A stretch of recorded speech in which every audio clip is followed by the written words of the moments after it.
Buenas tardes.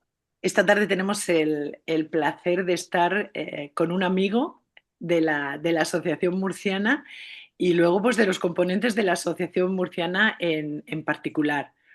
Alfredo estuvo en el 2016 dando una formación, ¿cómo era? Los albatros, ¿no? Algo de la terapia individual sistémica. Los cormoranes. Los cormoranes, eso es muy bien, gracias Alfredo. Para quien me conoce ya sabe que cambio las palabras, o sea que si quiero decir un ave digo otra y cosas así. Yo me río ya Está de mí bien, está misma. bien. Entonces, en ese momento recuerdo cómo, bueno, la familia que teníamos invitada, porque la Asociación Murciana desde hace, pues fíjate, 2016, ya más de 10 años, que los profesionales que vienen a Cartagena o a Murcia atienden algún caso en directo. Pero esa familia finalmente no vino y tuviste la capacidad de improvisar la técnica de la mochila con el grupo. ¿Recuerdas el grupo? ¡Qué ¿Cómo no? grande! ¿Qué ¿Cómo no? tiempos aquellos cuando no había tanta formación, tanta, ¿no? Que había tanta formación. Entonces, los seminarios se llenaban. En aquel seminario éramos, no sé, 30 personas Sí, pudiéramos sí, ser, 30 seguro. ¿verdad? Y bueno, pues esa grabación también la tenemos como nuestro tesoro, como nuestro tesoro, como nuestro reclamo para que se hagan socios de nuestra asociación y Te entonces ha puedan. salido muy, muy linda, está muy bien Sí. filmada por Urbán. Juan Avellán se llevó una gran cámara, aquello fue algo inesperado y No, él estuvo. del Pablo Urbán, el que filmó. No, no, era Juan Avellán. ¿No recuerdas a Juan? Pues él se trajo una cámara que le gusta mucho la fotografía y las grabaciones y aquí te pillo, aquí te mato, que lo pusimos de cámara Sí, para filmar, o sea que estuvo fantástico ese encuentro. Y desde el 2016 que eres socio, ¿no? de nuestra asociación. Entonces luego, más adelante, no recuerdo bien el año, míralo ahí, el regalito ahí que le hicimos, muy bien. Pues más yo lo tengo en mi adelante, escritorio. es que es un buen pisapapeles. Muy bien. Pues luego más adelante hicimos lo de los maestros italianos, ¿recuerdas? Y entonces Sí, también sí, viajaste sí. a Estaba, Cartagonova. Sí, sí, sí. Has estado estaba aquí. Manfrida también. Sí, sí, sí. Es que Mauricio Coletti Coletti estuvo. también, Qué pobre. bonito, Mauricio Ya, Coletti. ya no está más. No, ya no. Que también tenemos ahí, bueno, pues un testimonio en nuestra retina de este maestro italiano.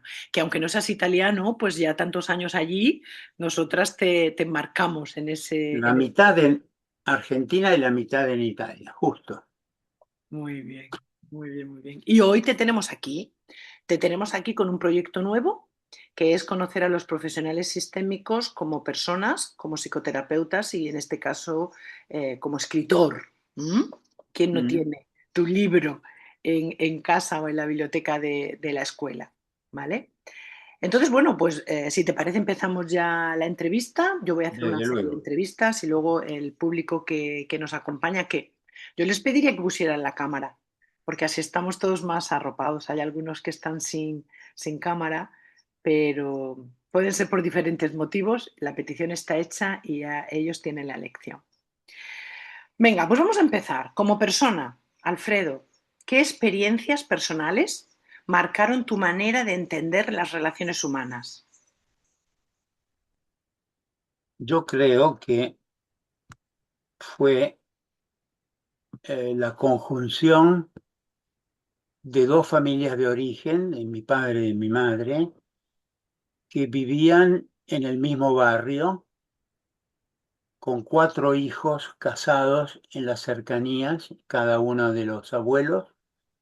Yo tuve la suerte de tener mis cuatro abuelos hasta los 16 años y yo creo que es una riqueza extraordinaria, porque yo a veces cuando hago las historias clínicas y veo que no han conocido a los abuelos, me da mucha pena, porque para mí fueron personas extraordinarias que me quisieron mucho y yo también a ellos. Y bueno, ellos vivían, mis abuelos maternos, en la planta baja del edificio nuestro y los paternos a 100 metros de distancia, cada uno con 4 hijos casados en las cercanías. Así que yo iba de una casa a la otra como pez en el agua, ¿no? Entonces yo creo que eso me marcó mucho, porque había mucho cariño, mucha solidaridad, porque eran familias de inmigrantes italianos que habían dejado su país, sus amores. Entonces, esos duelos que inevitablemente se, se transmiten, yo creo que forma parte un poco del carácter melancólico del porteño de Buenos Aires, porque fue justo ahí donde Buenos Aires es un puerto abierto al mundo, a todas las razas y nacionalidades, así que es un melting pot que ha marcado la mentalidad del porteño. Así que yo creo que esa red muy, muy, perdón, muy, como se dice, muy cercana, eh, plasmó toda mi vida familiar, lo que me marcó eso. Viviste en ¿Cómo? primera persona el modelo trigeneracional. No entiendo. Viviste, te estoy escuchando y pienso, Ah, viviste, absolutamente. eso es, en primera persona el modelo trigeneracional. ¿No? Claro, que era esas familias patriarcales y matriarcales, donde había un apego y eh, un cuidado de cada uno de los integrantes muy importante que marcaba todo el crecimiento de una persona. Cosa que después, desgraciadamente, se perdió en el tiempo, ¿no? Cuando el campesino dejó espacio al obrero, la familia se hizo nuclear y después se hizo mononuclear y ahora, bueno, chao. Sí. Ahora, como dice Yuval Harari, el histórico historiador israelí, dice, hace 70.000 años la revolución cognitiva, el Pithecanthropus erectus, se dirigió a sí mismo en la introspección y ahí se convirtió en el Homo sapiens. Ahora el Homo sapiens dejará lugar al nuevo hombre que vendrá, mitad robótica y mitad inteligencia artificial. Y ya estamos ahí, ¿eh? Pero eso no te marcó tu manera de entender las relaciones.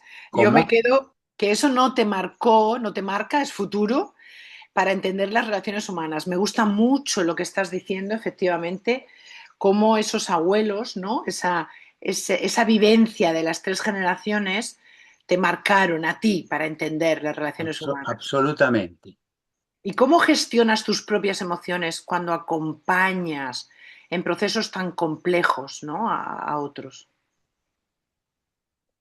Mirá, yo nunca he reflexionado sobre eso. Mi actitud es de abrirme hacia las familias, los pacientes, ventralmente, con la empatía. Perdónenme, pero estoy medio... Te están entrando ganas de darte un caramelo, pero no te llega. No, no tengo ninguno acá. Este, con esa empatía, yo me contacto muy íntimamente con todas las personas. No. no pienso en ellos intelectualmente o descriptivamente, empatizo. Y ¿No ese te es mi modo. contagias? ¿No te ¿Cómo? contagias de su emoción? ¿No te contagias? ¿Cómo haces? Bueno, sí, me contagio y bueno, y es inevitable, ¿no? Si vos querés empaparte con otra persona, te tenés que identificar también con ellos. A mí nunca me hizo daño eso, nunca, porque mi experiencia profesional muy intensa la hice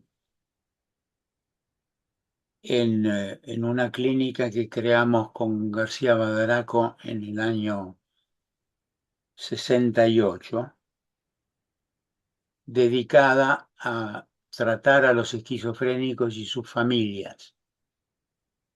Entonces yo trabajaba con ellos 10 o 12 horas por día y bueno, nunca tuve una experiencia desagradable. Quizás una o dos con alguna persona un poco más psicopática que psicótica, porque los psicóticos no agreden nunca si uno no los arrincona o no los asusta. Los psicóticos no son como los psicópatas que son peligrosos, ¿no? Y, y bueno, la pregunta tuya era, Claro, ¿cómo gestionabas tus propias emociones? Estás hablando de ese trabajo, ¿no? Con estas patologías algo extremas y a mí me da la sensación que has pasado de hablar, ¿no? De la empatía puesta en otro momento de tu vida con las familias que trabajabas a este irte atrás con este tipo de personas. Pero la pregunta es, ¿cómo tú gestionas las emociones? ¿No? Tus emociones como persona cuando te colocas delante de una mira, familia. cuando la ansiedad se elevaba mucho, yo tenía algunos problemas psicosomáticos, o sea, derivaba la ansiedad hacia el cuerpo, pero mentalmente nunca tuve problemas. Y yo me abría y me empapaba, digamos, de las personas.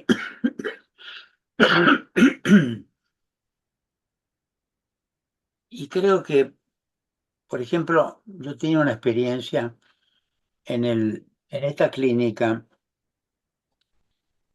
éramos tres los directores, ¿no? Cuando un paciente ingresaba, llevado por su terapeuta y su familia, uno de los directores hacía una reunión con el paciente, su familia y su terapeuta. En aquel momento la ideología era mucho psicoanalítica, ¿no? La relación a dos, terapeuta-paciente, y nosotros empezábamos ya a trabajar con las familias. Y en esos encuentros, estos pacientes que algunos habían tenido 10 o 15 años de análisis, porque en Argentina ha sido siempre un lugar Es verdad. de gran proliferación del psicoanálisis. Entonces ellos hablaban con sus terapeutas de identificación proyectiva, de resistencia, de transfer. Y yo decía, pero ¿cómo? Estos hablan así tan naturalmente y están locos como cabras, ¿no? ¿Qué pasa aquí? Y entonces ahí empecé a ver qué pasaba con las emociones, que era lo que no se hablaba de eso. Y ahí empecé a registrar las emociones y ahí empecé a desarrollar mi propio sistema de trabajo, mucho la prosgemia. Después empezaba en los grupos multifamiliares a acercar a un paciente que no hablaba, rodeado de su familia, lo hacía sentar al lado mío y a esa distancia, apoyado por mí, podía recuperar sí mismo, a otros los tenía que hacer acercarse para que surgieran las emociones. Yo tengo una anécdota que siempre recuerdo. Había, el día viernes había sido ingresado en la clínica y lo había recibido yo a Miguel, que era un contable. Ustedes dicen contable, contador, ¿cómo dicen? Sí, sí, contable. Un contable de 52 años que había tenido 10 años de análisis y era un bipolar y había entrado en fase maníaca, o sea que hablaba todo el tiempo sin parar. Y yo digo, bueno, ¿qué tengo que hacer con este hombre? Le tengo que dar un barril de haloperidol y nosotros dábamos 4 o 5 veces menos fármacos de los otros psiquiatras porque confiábamos mucho en la psicoterapia. Y entonces digo, bueno, Miguel, tome la mano de Aida, la hermana que estaba ahí, ¿no? Y él larga la mano y se calla. Y yo dije, fantástico, ya está. A los 2 segundos, ¡ah! Identificación extranjera. Miguel la mano. Y bajaba la mano, bajaba.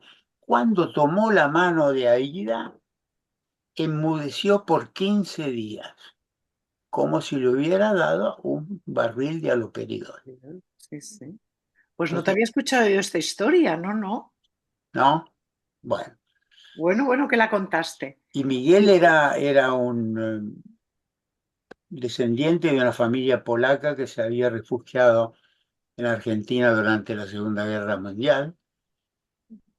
Los padres habían muerto, los hermanos se habían casado y Miguel, que era soltero, vivía en esa casa paterna.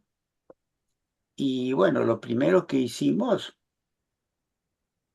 con los hermanos, yo lo tomé en terapia familiar y bueno, aquí tienen que hacerse cargo, hagan la sucesión, reciban cada uno el dinero, vendan esa casa.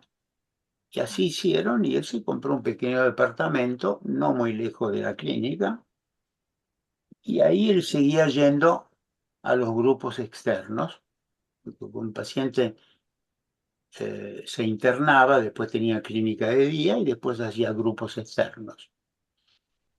Y así él entraba y salía y yo entraba y salía de la clínica y nos sonreíamos de oreja a oreja. Esa era nuestra comunicación.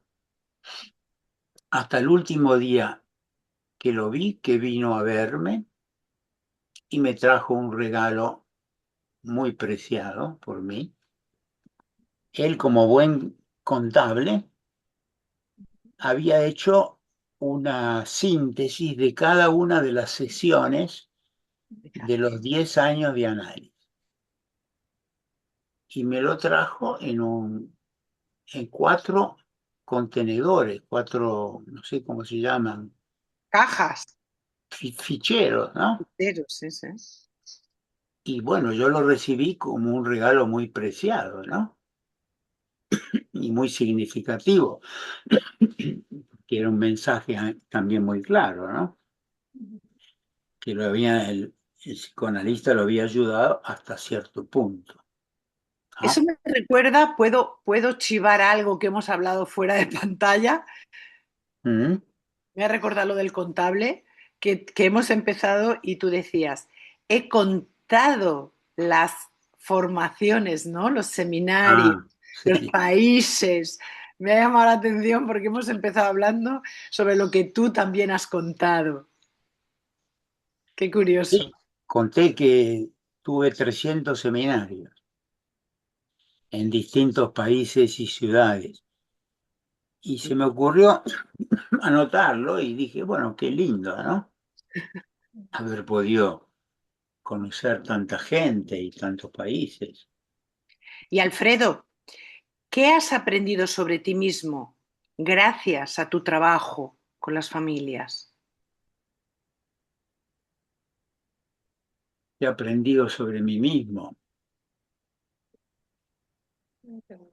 Y nada, que uno tiene que darse, tiene que abrirse y tiene que darse en un encuentro emocional que no tenga la discriminación intelectual de lo que uno está haciendo o de lo que tiene que hacer. Puede ser que en algún rincón un proceso terapéutico yo lo tenga bien asimilado, ¿no? Y ya se da espontáneamente. Pero bueno, yo creo que si uno no se abre emocionalmente, el conocimiento es limitado y nunca va a ser realmente significativo como cambio, porque de la emoción se cambia la cognición.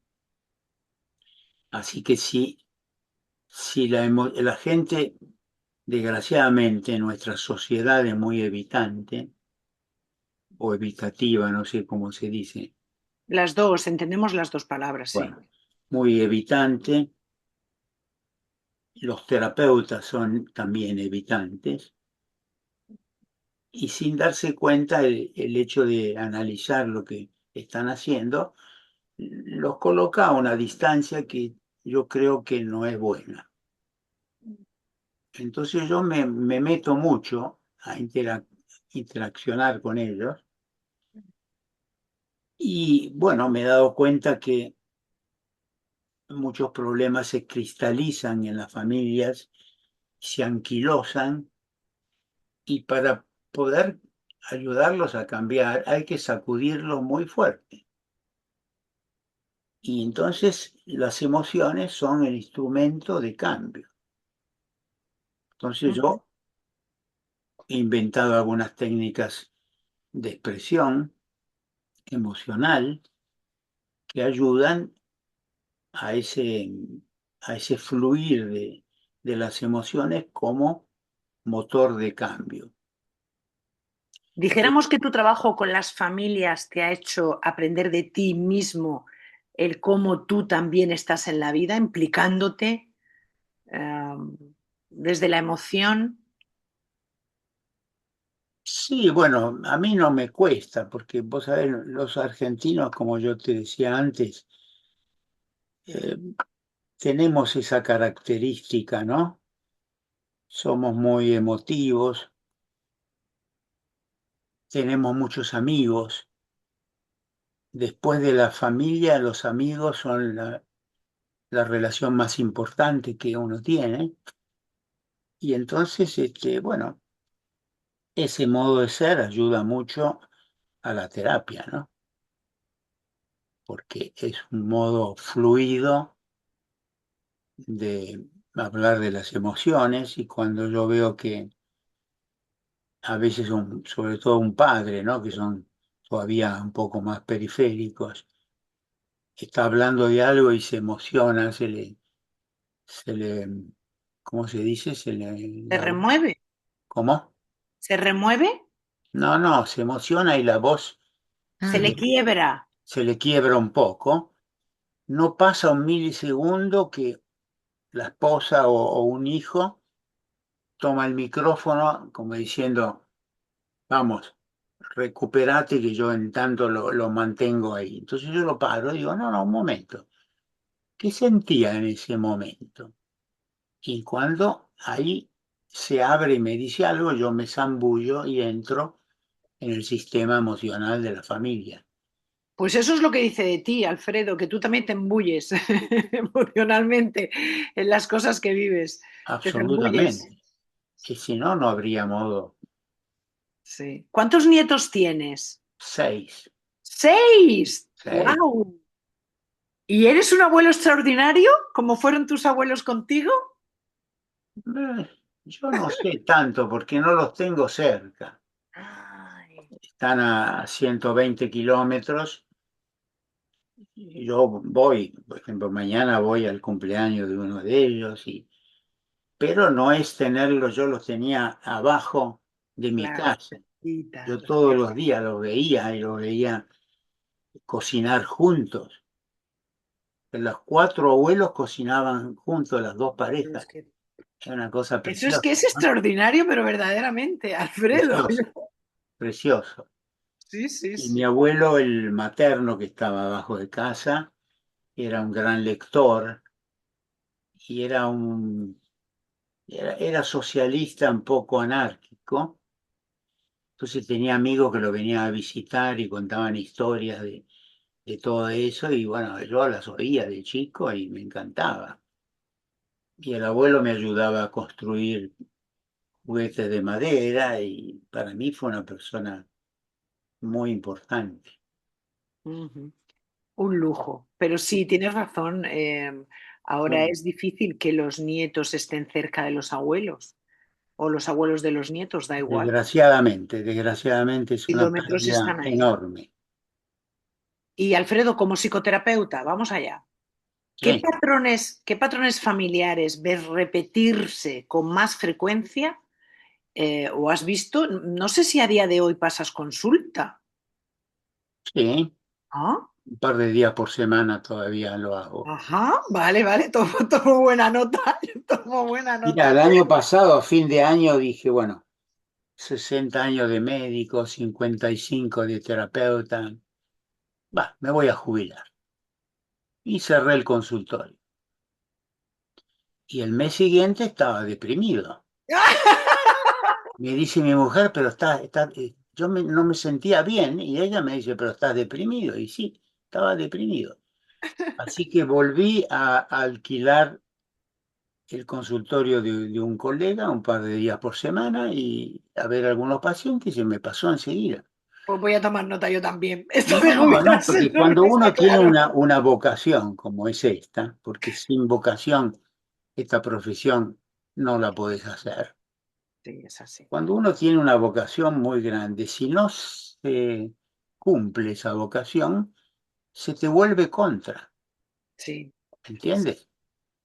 Entonces, por eso enseguida me recuperé y sigo trabajando y hasta que viva o hasta que la cabeza me dé, seguiré trabajando.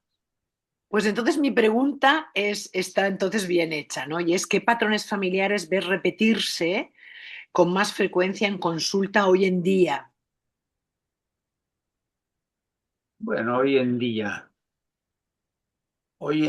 hay un gran problema en la psicoterapia, que es la digitalización, no sé cómo se dice, la informática hoy los chicos, los jóvenes están todo el tiempo con el celular en la mano. Y cuando se contactan con otra persona lo hacen desde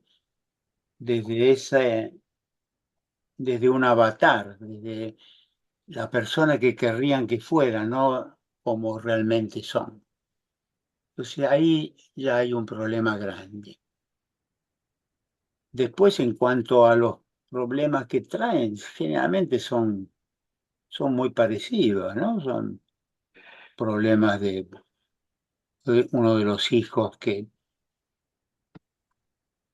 tiene dificultades escolares o que tienen dificultades emocionales o que cada tanto tienen algún trastorno psiquiátrico, ¿no? Y lo que yo creo que es muy importante es que nuestros clientes, generalmente de 18 o 20 años, vienen siempre con problemas de diferenciación. Es cierto. Mm. O sea, vienen con padres que los tratan de retener, los tratan de tener todavía un poquito más y no los dejan partir a volar libremente como los cormoranes, ¿no? Entonces, nosotros tenemos que trabajar siempre para ayudar a que esa diferenciación se produzca a través de lo que hacemos con ellos en el consultorio. Por eso el ritual de la mochila que yo creé hace unos 25, 26 años, fue justo en el cambio de siglo, Me acuerdo bien de la familia, pero no me acuerdo cómo se dio.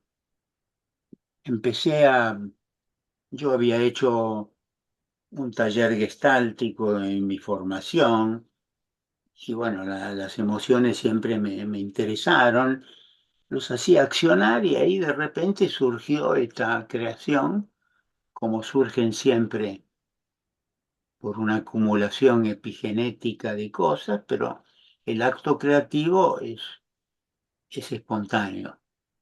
Y ahí surgió y bueno, fue muy efectivo y tuvo bastante suerte en nuestra profesión como ritual, como técnica, se usa mucho. Y después también con las parejas, también he creado algunas técnicas importantes sobre la identificación proyectiva, porque las parejas lo que hacen cuando no se trabaja con su familia de origen, producen lo que yo llamo el pecado original de la vida de pareja, que es tomar al otro como salvador de los problemas que he tenido con mi familia de origen. Ahora tú me salvarás, tú me darás la comprensión que no tuvieron conmigo, el afecto que no han tenido, y eso va destinado al fracaso, más o menos notorio. Entonces, lo que yo hago es trabajar con la pareja, con la familia de origen de cada uno separadamente, y después cuando ellos se encuentran, y bueno, después me sirve para este ejercicio de las identificaciones proyectivas, les pido que se sienten frente a frente, se tomen de las manos, se miren a los ojos y que cada uno elija las tres palabras peores del carácter del partner. Mm. Tú eres agresivo, eres paranoico, eres dictatorial o tú eres manipuladora, victimista, etcétera, ¿no? Cada uno dice eso. Y después les pido que busquen entre los familiares significativos la persona parecida a ese insulto, digamos. Mm. Y eso me permite entonces después quizás trabajar separadamente con aquel familiar y el paciente, y lo mismo con el otro. Entonces, cuando hemos trabajado con ese conflicto y muchas veces resuelto y apoyar un crecimiento del hijo adulto con los padres, inmediatamente la pareja se alivia, porque ya no le cargan al otro con ese peso que es demasiado, ¿no? Y que entorpece mucho las relaciones de pareja. Después he creado otro ritual que se llama el agradecimiento recíproco, que se prescribe en aquellas parejas que están enredadas en problemáticas y que no consiguen despegarse de ese pegoteo y de esas discusiones perennes. Y entonces les pido que se agradezcan recíprocamente el bien que se han dado. Te agradezco los hijos que me has dado, te agradezco los viajes que hemos hecho, te agradezco, qué sé yo, distintas cosas. Y luego les pido que se abracen en silencio el tiempo necesario. Y eso es como un bálsamo para las parejas, porque nunca se han agradecido el bien que se han dado. Y esto lo hago también delante de los hijos, porque los hijos aprenden muchísimo y se dan cuenta que todos esos problemas, esas rencillas y todo eso, tenían ese origen en la incapacidad de reconocerse el bien recíproco. Y eso es como, yo me acuerdo, tenía un paciente que me torturaba, era un obsesivo, 15 veces por día, email, teléfono, etcétera, porque tenía los padres que se habían separado y seguían enredados en discusiones estúpidas. Y entonces, bueno, los invité a venir a los padres y delante de él lo hice sentarse al lado mío y les hice hacer ese agradecimiento recíproco. Y bueno, al inicio le costaba un poco, pero después lo hicieron y lloraron juntos y se abrazaron. Y este chico estaba con los ojos así. Después de ahí no me llamó nunca más por teléfono. Me llamaba el tiempo necesario para tener una entrevista, pero no me torturó más. Y lo sigo viendo. Y como él hizo la carrera de, no sé cómo se llaman, de los que hacen deporte para después ser profesores de educación física, ¿no? Pues eso, sí. Profesor de educación física, Sí, sí. hoy lo vi en el gimnasio, porque está en el gimnasio donde yo voy, es uno de los trainers, así que nos saludamos con Entrenadores, muy afecto siempre. bien. Mm. Pero entonces diríamos que sí, que el patrón familiar que se repite, o por lo menos lo que yo te estoy escuchando, tiene que ver con las cosas que nos decimos y las que no nos decimos. Claro, Mm, sobre todo esas. claro. Y Que, en conflictos familiares intensos, mirá, perdóname que te cuento una anécdota vale, muy clara. Un día yo estaba viendo en Milán una señora de 56, 57 años que había venido por un hijo de 30 años que no terminaba de desprenderse de la familia, ¿no? Y me cuenta que la madre era muy violenta con ella de niña, le pegaba, era muy difícil. El padre era un químico austríaco que había trabajado para las SS, así que era una cosa muy sórdida. Y le dije, bueno, señora, para ayudar a su hijo, yo tengo que conocer al padre. Así que hagamos una reunión con el padre. Así le hicimos y vino este hombre que era un ingeniero informático. Vos fijate esa pareja, ella era Sara Bernard y el otro era ingeniero informático, se sentaba y la miraba así como diciendo, ya te conozco, ¿no? Y entonces, de repente le digo, siéntense, ¿no? Tomándose frente a frente, tomándose las manos, ¿eh? Agradézcanse recíprocamente el bien que se han dado. Y ella empezó a agradecer 50 cosas, los hijos, los viajes, esto y lo otro. Y él le dice, yo te voy a agradecer solo dos cosas. El hijo que me diste y después se puso a llorar de un modo visceral, impresionante, y dice, y te agradezco que me hayas recogido en la vida, porque si no yo no sé dónde estaría ahora. Vos fijate, una cosa impresionante, ¿no? sí, sí. Y ahí cambió todo.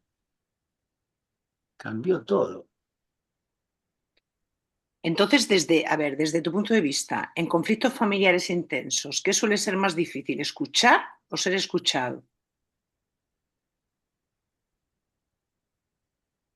Es más difícil escuchar, porque quien no escucha no puede nunca ser un buen terapeuta. Número uno. Ser escuchado es más problemático cuando están con mucha ansiedad y cuando hablan sin parar y no te dejan hablar. Y bueno, uno tiene que inventarse un poco algunos métodos para retomar un poquito el control de la entrevista, porque si no, no pasa nada, ¿no? ¿Te ha ocurrido el tener entrevistas con personas con poca disposición al cambio? Bueno, yo creo que eso es inevitable cotidianamente. ¿Recuerdas así algún stick de cómo trabajas que sueles sacar de la chistera? Y bueno, siempre son técnicas de encuentro emocional. Cuando están hablando, discutiendo, yo de repente le digo, bueno, siéntense, tómense de las manos, mírense a los ojos y ahí cambia completamente todo. Pero si Claro, uno porque veo no lo hace activamente, ellos no lo van a hacer nunca. eso es porque te estoy escuchando y es como que haces un juego, ¿no? Y sabes cuándo es mejor intervenir y cuándo mejor dejar que el sistema familiar se autorregule. Y bueno, lógicamente al inicio tenés que dejar que ellos hablen y empaparte de la cosa y dejarlo venir y también poder entrar en el sistema emocional de la familia, si no, no pasa nada, yo creo, ¿eh? Ujú. Porque las intervenciones intelectuales no sirven para nada, porque muchas veces lo que consiguen solamente es que la persona conozca intelectualmente lo que le pasa, pero no cambia. Y esto es un desastre de las psicoterapias, sobre todo de los cognitivistas, ¿no? Porque están siempre con ese registro intelectual y las emociones las dejan sin tocar. Entonces no pasa nada. Esa es mi experiencia, ¿no? Ujú. Vale, en este otro turno de preguntas como escritor, la primera sería, ¿qué te ha impulsado durante todo este tiempo a escribir? Mira, yo cada vez que escribí un libro era porque tenía que decir algo. Nunca escribí nada por publicar. Y así lo hice. El primer libro fue Los grupos multifamiliares. El segundo fue ese más conocido, que es la terapia individual sistémica con incorporación de familiares. Después hay otro que desgraciadamente no está publicado en español, que se llama El nacimiento del terapeuta sistémico, que son todas las experiencias que yo he hecho con las familias de origen de los terapeutas, ¿no? Los grupos, las jornadas multifamiliares, donde invito a la familia de los terapeutas ¿Verdad? Sí, sí. y les hago hacer un grupo, por ejemplo, un grupo primero de los terapeutas, que hablen por media hora de por qué eligieron esta profesión y qué les gustó de la psicología, etcétera. Después les pido a los padres que hagan lo mismo, comentando lo que oyeron o lo que vivieron durante la profesión de los hijos, durante la universidad. Después a las madres y después a los hermanos. Media hora cada grupo. Después se hace el mediodía, donde cada familia lleva una comida particular, comemos todos juntos, y después a la tarde hago la mochila con cada uno de ellos y sus familiares. Esa es la jornada. ¿Cuántos son? ¿Cuántas familias son? ¿Número? Y alrededor de 10, 8, 10. Es mucho trabajo. Es Uy, Bueno, estoy acostumbrado sí, sí. porque ¿Y eso lo tienes crecí con escrito? los grupos multifamiliares y de psicóticos que son a veces, Y eso lo tienes escrito, dices, pero no está en español. no, salvo que alguno de ustedes me lo haga publicar, entonces yo con mucho gusto. Oye, pues aquí estamos seis, a ver si alguno coge el testigo de lo que dice Alfredo. Porque entonces, después de esos, ya viene este último que has escrito de el encuentro y la emoción. La terapia experiencial profunda, que está escrito con Esteban Lazo, Ah, eso que no. es un mexicano, un muchacho joven, excepcional, es un enciclopedista, de los que existían muchos en España, ¿no? Este es un enciclopedista, leyó todo y tuvimos la suerte de encontrarnos casualmente en una especie de integración creadora entre ambos, porque yo tenía todas estas experiencias, ¿no? De tantos años de trabajo, y él todo el conocimiento, y bueno, juntos hicimos y seguimos haciendo cosas, ¿no? Y el Hoy último sería. casualmente teníamos una charla que la dejamos para el lunes porque teníamos hoy esta charla. Ah, muy bien, nos has colado ahí entre medio. Desde Pues luego, más, desde más luego. agradecidas estamos. Muy bien. Pero entonces el último es esas conversaciones con Eduardo. Sí, Ah, que luego voy a escribir en el chat la página web donde pueden ver el documental, que pueden verlo de manera gratuita y hay un libro sobre ello. Eso es de este 2026 o del 25. del 25. Del 25 y lo habéis Aquí lo tengo, sacado ¿no? ahora. Ese sería el último. ¿Que lo tienes por ahí? Ahí está. Es pequeño, pero muy, muy Bueno, a mí bien no me parece hecho. pequeño, ¿eh? ¿Eh? Cuando lo has enseñado, pequeño no me ha parecido. No sé si es gordito o Tiene delgadito, pero pequeño no. 120 páginas. Vale, vale, no es muy extenso. Pero está muy, muy bien organizado, está todo esto, se llama el encuentro y la emoción en psicoterapia. Y le agradezco mucho a Eduardo que sin él no lo hubiera hecho. Fíjate que tú decías que solo escribes, ¿no? Cuando tienes algo que decir. ¿Y escribes pensando más en nosotros los profesionales o en el público en general? Bueno, obviamente pienso mucho en los alumnos, pienso mucho en los profesionales, sí, no en los pacientes. Está dedicado más a los profesionales, ¿no? Porque bueno, yo sigo siendo docente en la escuela de Selvini Palazzoli, eh, así que Así que no te jubilas, Alfredo. no, No estás nada jubilado. no, para nada. No Ya te estás nada digo, jubilado. o me tendré que morir o quedarme medio lelo,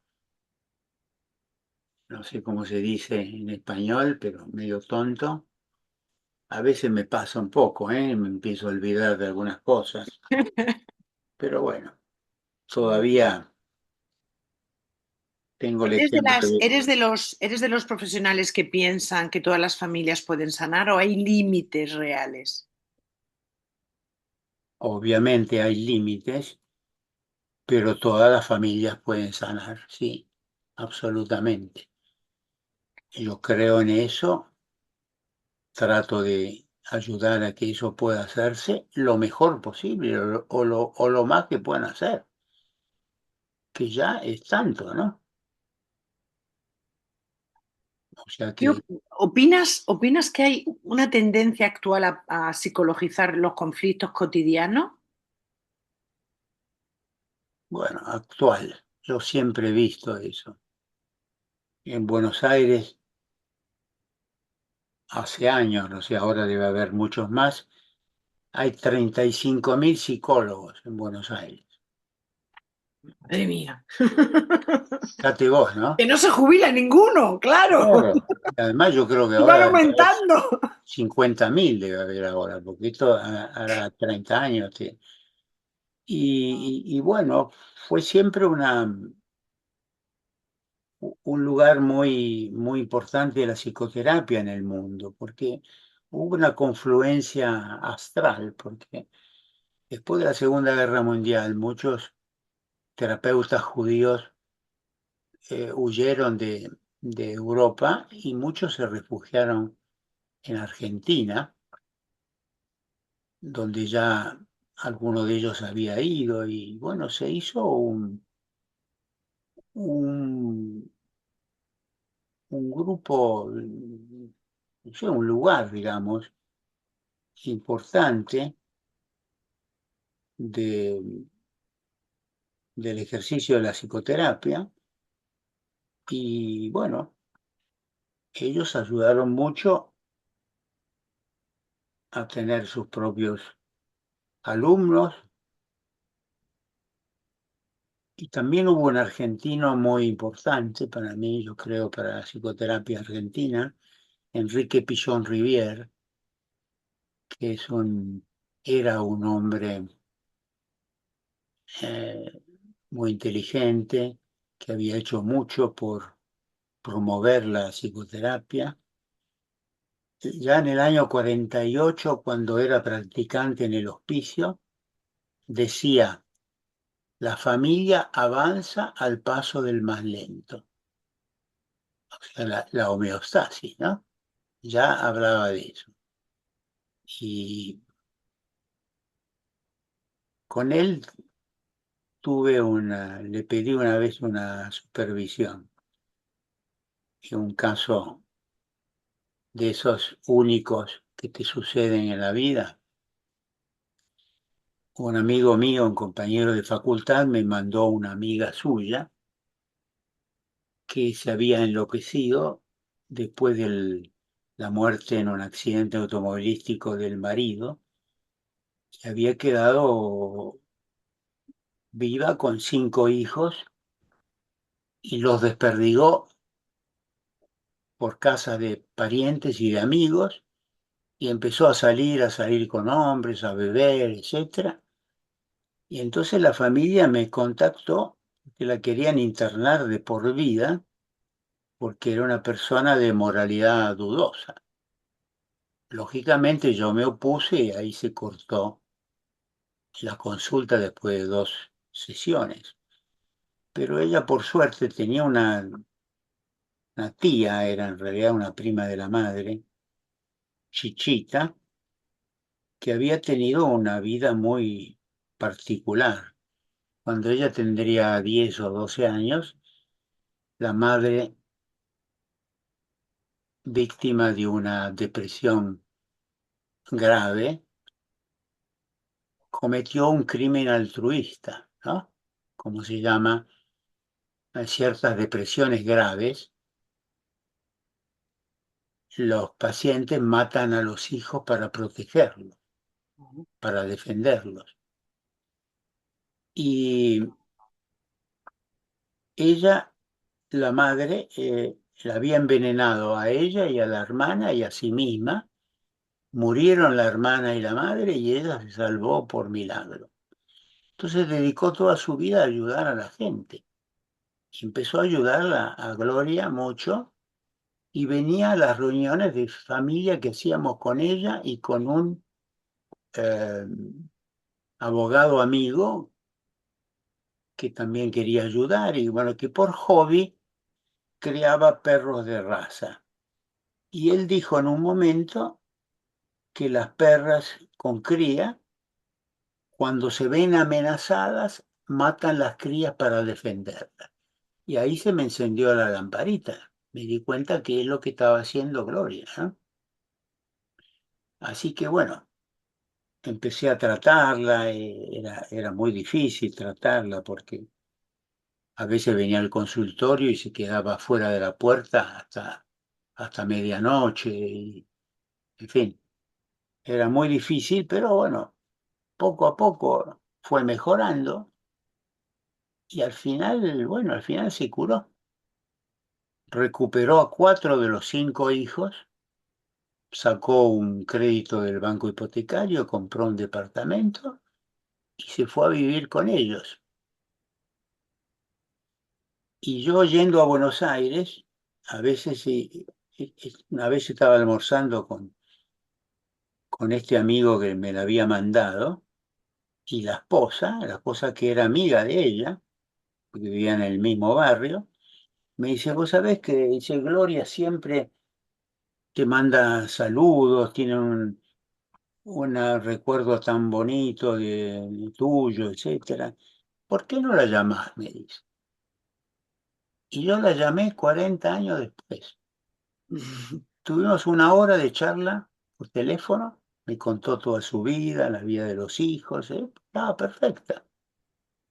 Así que bueno, esa es una anécdota linda para recordar, ¿no? Sí, y también como cierre, ¿no? De esta entrevista Y y el otra paso. cosa más, perdón que me olvidaba. Ella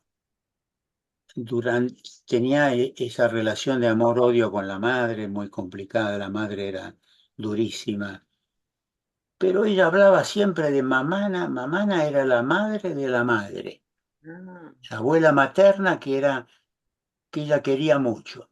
Y un día me fui a ver a la abuela, a la mamana, porque yo tenía que tratar de hacer lo que podía para ayudarla, ¿no? Y se me ocurrió una cosa de sentido común, digamos. Fui a verla a mamana, que me recibió en la cama porque estaba enferma, una mujer adorable, una viejita adorable, y me contó que ella también con 5 hijos, porque la madre de Gloria tenía 5 hijos. Gloria tenía 5 hijos y la abuela también 5 hijos. Y dice que un día se cayó por las escaleras, se le retiraron las menstruaciones a los 37 años, más o menos a la misma edad de la hija y de Gloria. Y entonces ahí hice el clic de esas 3 generaciones. ¿Qué les pasa a estas mujeres cuando enviudan? Se olvidan de ser mujeres. Y entonces ahí me di cuenta que Gloria quería romper esa maldición que venía.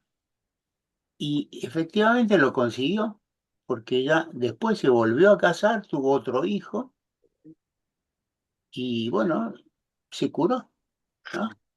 Así que este es un caso muy significativo, muy importante, ¿no?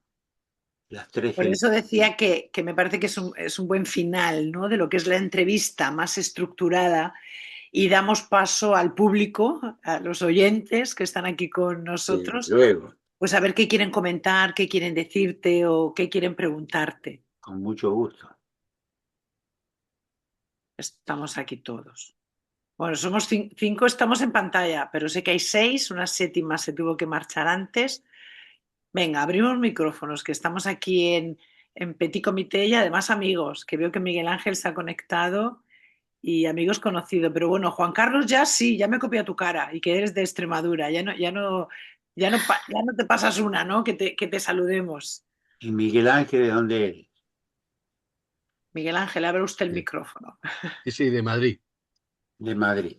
De Muy Madrid, bien. sí, sí. Hemos coincidido en Cartagena y yo era muy amigo de Juliana Prata, me formé con Juliana Prata, así Ah, que, y de otra amiga tuya, Susana Bullrich, era amiga mía, o sea que hay muchas personas en común. muy bien, muy bien. ¿Y la ves a ella, Susana? Susana murió hace Ah, 2 años. Ah, no sabía. Susana murió en el...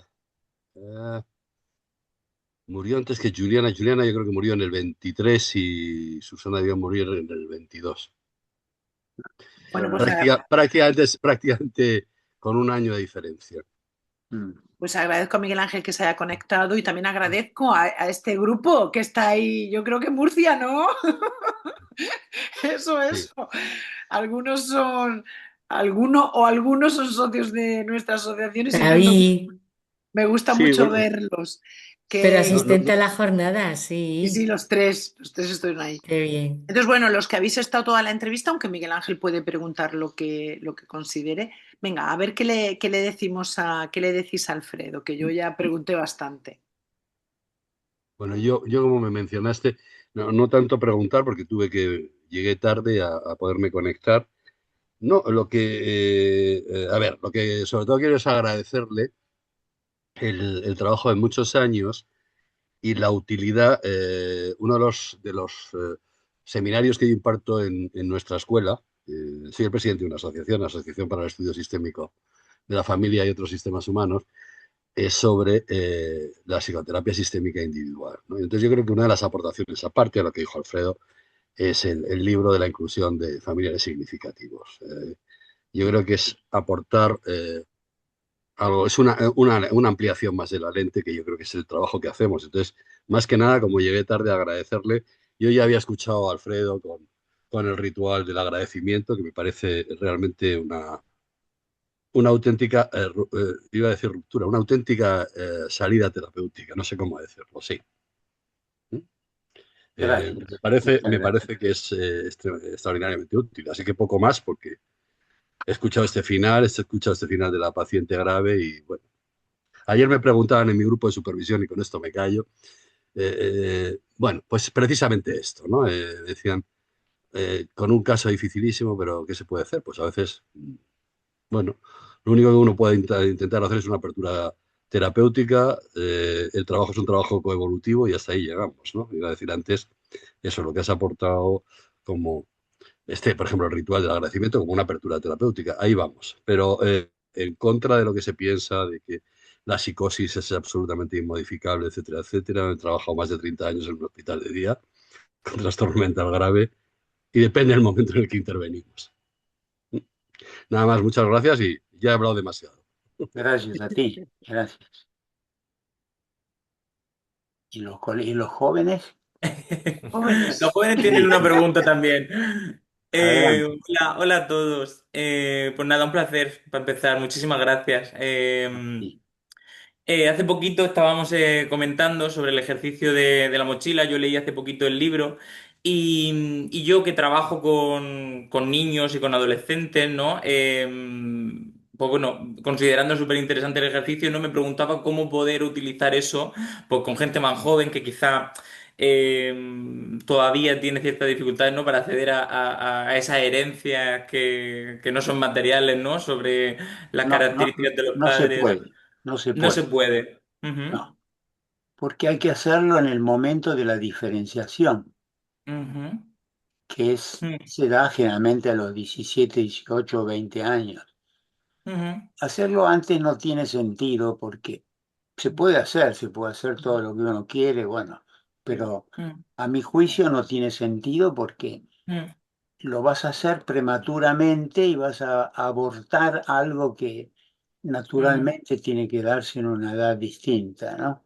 ujú. Sería como hacer Claro, una variante que tú inventes, ¿no? Que claro. crees en ese Mm. momento. Cuando lo planteaba, ¿no? Lo pienso ante diferentes crisis, ¿no? A las que se enfrenta la familia previa, ¿no? A ese momento. Por ejemplo, el paso de la primaria al instituto, ¿no? Que a veces también conlleva cierto reajuste, ¿no? Y ciertas situaciones de crisis, que es cierto que no tienen que ver con esa diferenciación tan elevada que sí que se da, bueno, en ese paso de la mayoría de edad, ¿no?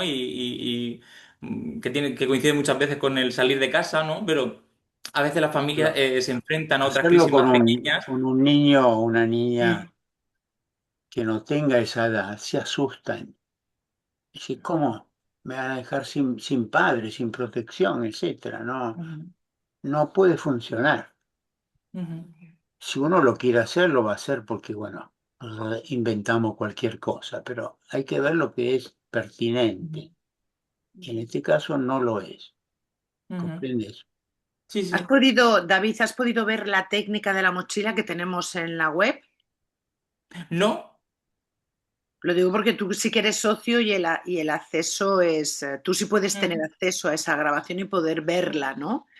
Entonces, mm, aunque fue un role-playing con las personas que Sí. asistimos a esa Con formación, esta está muy niña que era, bien. no me acuerdo ahora qué el guay. nombre. ¿Te acuerdas el nombre de la José, muchacha? José. José, claro, nuestra José, tesorera. eso. A José nuestra, José sí, la vi en Cartagena en el segundo encuentro, sí, en el de maestros italianos, sí, eso. Y ella vino con su con sus marido y hijas. su hijo, que había conocido en un viaje a Santiago Sí, su marido. después del ejercicio de la mochila. Sí, así fue. Y ella me lo agradeció porque ella misma se dio cuenta que la ayudó a ella, ¿no? Hizo ese viaje y conoció a su marido actual y el niño, y bueno, me encantó esa experiencia, ¿no? Sí, sí, pues David, para poder ponerla también en una tarde de esas que quedáis y os veis la técnica de la mochila, Canevaro trabajando con personas, bueno, algunas hace tiempo que no vienen a formaciones, pero José, que fue la protagonista, pues la seguís conociendo. Sí, sí. Lo veré, gracias. Muchas gracias. A ustedes, la A verdad ver, que Juan Carlos, que ha estro también desde el principio. ¿Qué nos dice? Desde Bueno, pues Extremadura, Mérida. gracias. Yo, en primer lugar, pues agradecer a ti, a ti, Ana, también pues, como anfitriona y organizar esto y darle digamos, audiencia, ¿no? Porque si no, pues no me habría enterado de la posibilidad, pues, de escuchar a Alfredo. Y luego, bueno, pues Alfredo, la verdad que he leído solamente uno de sus textos, el de terapia individual sistémica, y tengo previsto asistir a un seminario el mes que viene, que ASEPCO, que organizan en Barcelona, me parece que es, pero vamos, lo seguiré online, que vas a impartir sobre terapia individual sistémica. Pero bueno, ya más allá de las técnicas y de los enfoques y de estas cosas, lo que me ha gustado pues, es un poco conocerle como persona.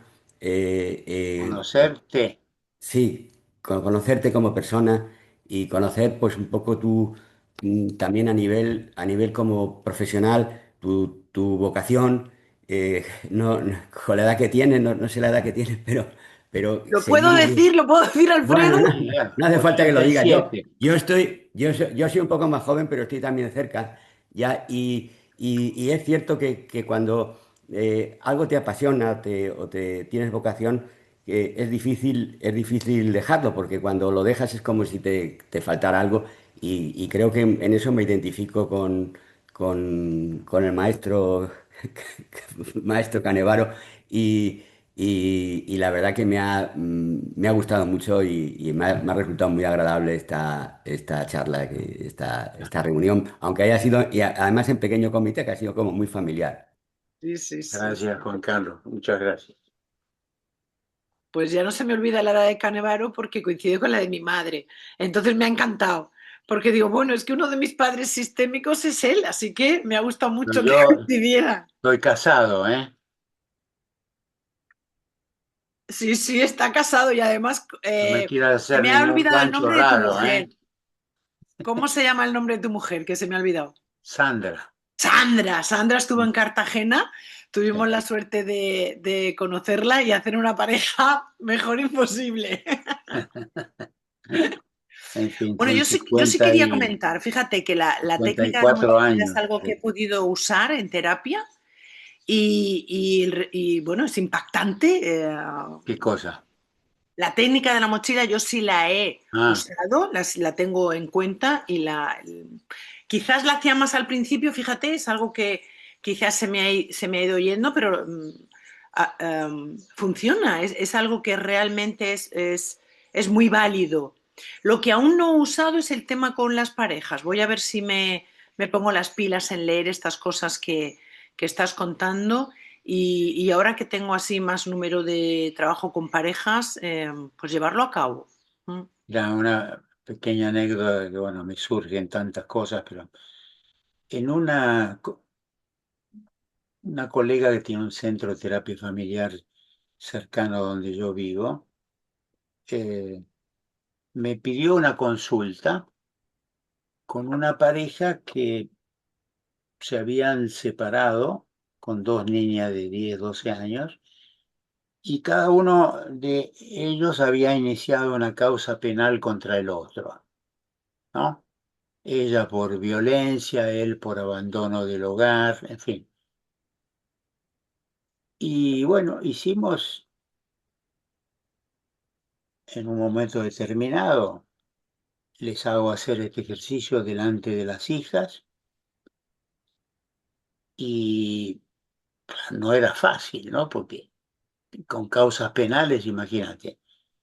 Pero bueno, un poco tuve que insistir, pero al final lo hicieron, se abrazaron, se emocionaron juntos.